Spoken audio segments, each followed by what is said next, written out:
Did you know that in Japan, it's considered rude to walk and eat at the same time? Now that's an interesting tidbit to start your day. Japan, the land of the rising sun, is a fascinating blend of ancient traditions and modern life. Its culture is rich and varied, brimming with unique customs that often amaze and sometimes perplex outsiders. From the disciplined art of tea ceremonies to the dynamic world of manga and anime, it's a place where the old coexists with the new in harmony. But beyond these known facts, Japan is also home to some intriguing everyday habits that might leave you scratching your head.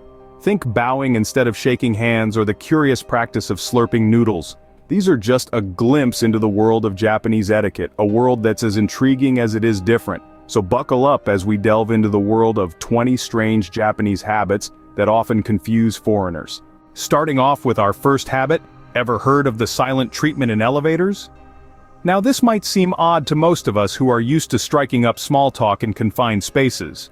However, in Japan, it's seen as a sign of respect to remain silent in elevators.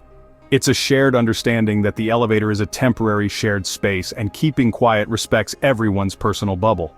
And let's be honest, who doesn't appreciate a peaceful moment amidst a busy day?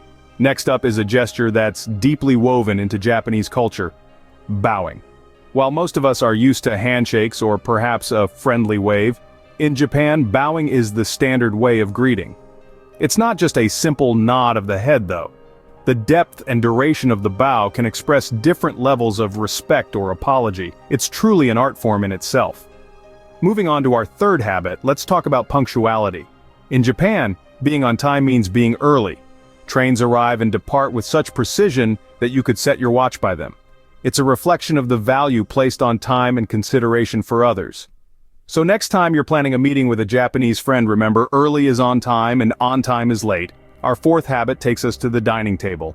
Ever noticed how in Japan you'll rarely see someone eating or drinking while walking? That's because it's considered impolite. The act of eating is seen as something to be enjoyed and savored, not rushed through while on the move. So when in Japan, take the time to sit down and appreciate your meal. Lastly, let's talk about the number 4. In Japanese culture, the number 4 is considered unlucky because it sounds like the word for death.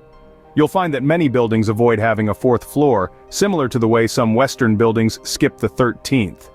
That's quite a lot to take in, isn't it? But hold on, we've got more. Moving on, how about slurping noodles loudly in public? Yes, you heard it right. In Japan, slurping your noodles is not only acceptable, but it's also considered a compliment to the chef.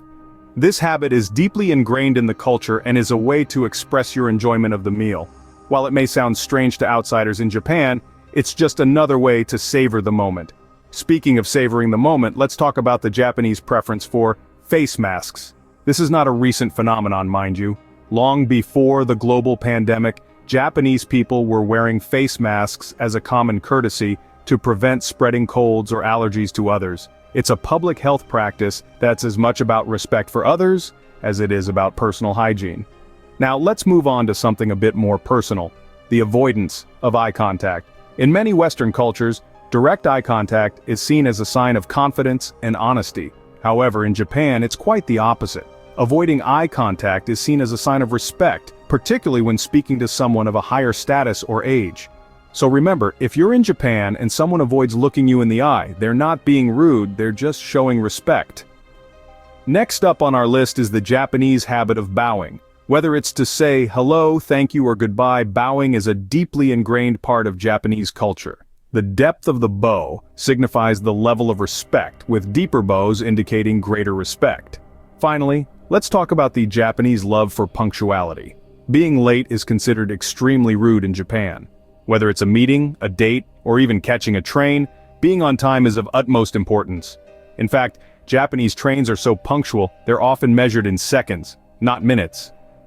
Are you keeping up? Because we're only halfway through. Ever thought about sleeping on the job? Well, in Japan, it's not only allowed, it's encouraged.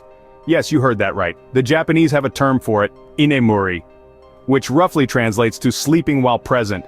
It's considered a sign of dedication to your work, to the point of exhaustion. However, there's a catch. You can't sprawl out on your desk or snore loudly. It's more about a discreet nap, maintaining an upright posture, ready to jump back into action.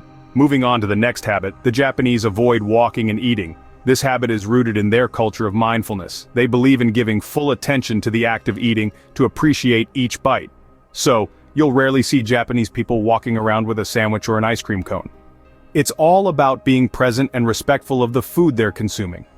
Next up, we have gaman, a concept that's deeply embedded in Japanese society. Gaman means endurance, the ability to bear the unbearable with patience and dignity. It's a cornerstone of their culture, teaching them to persevere and remain calm in the face of adversity.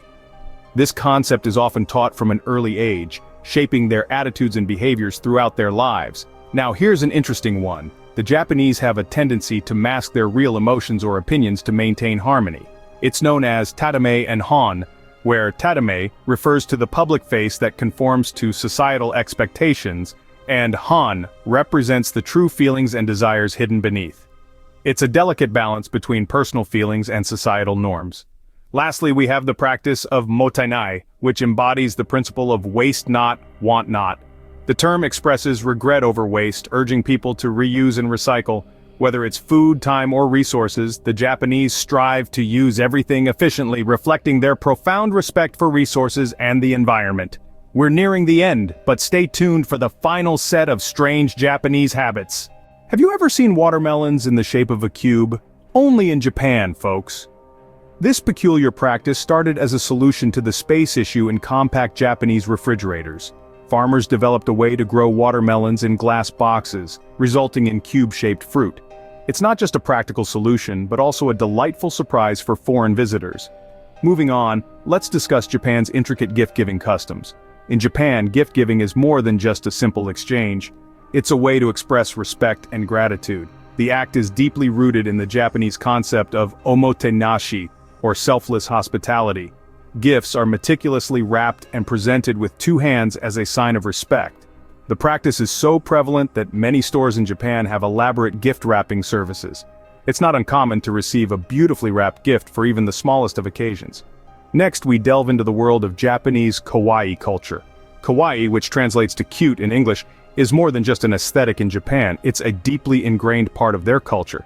Everything from fashion and food to everyday objects can be kawaii.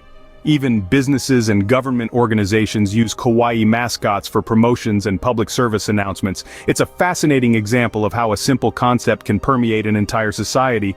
Our penultimate habit is the Japanese practice of bowing. This is not just a greeting, but a form of showing respect, expressing gratitude, and apologizing. The depth of the bow signifies the level of respect. It's a subtle art that foreigners often find confusing but is second nature to the Japanese. Finally, we have the Japanese love for automation. Vending machines are ubiquitous in Japan, selling everything from drinks and snacks to hot meals and even umbrellas. Automated ticket machines at restaurants and the efficient train ticketing system are other examples of Japan's love for automation. And there you have it, 20 strange Japanese habits that often confuse foreigners. Quite a list, isn't it? From silent elevators to cube-shaped watermelons, Japan sure has its share of unique habits. We've journeyed through 20 fascinating practices that might leave some foreigners scratching their heads. Remember the bowing etiquette? It's not just a simple nod of the head, but a profound demonstration of respect. And who could forget the intriguing custom of slurping noodles loudly as a sign of enjoyment?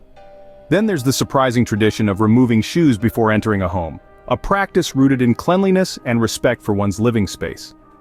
These habits, while they may appear strange to outsiders, are deeply ingrained in Japanese culture, reflecting the society's values of respect, harmony, and meticulous attention to detail. They're not just quirks, but windows into a rich and fascinating culture that values tradition, etiquette, and social harmony. Next time you find yourself in Japan, remember these habits and you'll fit right in. Until next time, sayonara.